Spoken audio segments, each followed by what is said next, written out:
इटानगराव लोब सुबुंफोरनि गोख्रों सोमावसारनाय।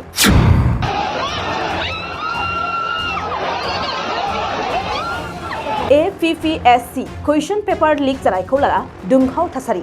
रैखाथि बिफान आरो सोमावसारग्राफोरनि गेजेराव गोबां नारा-नाथा, जायखौ लाना बे समाव सेक्सन 144 CRPC फोसावनो गोनां जाबाय।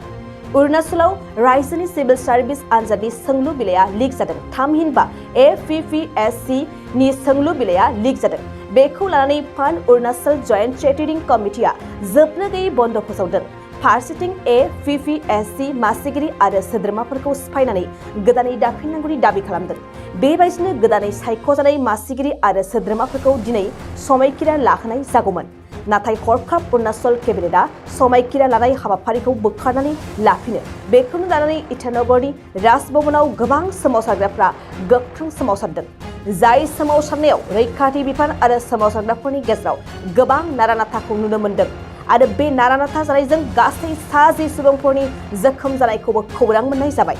बेबायदि दुंहाव थासारिखौ अरुणाचल सरकारा बे समाव मा राहा लागोन बेनि जेबो खौरां गैथ'वा।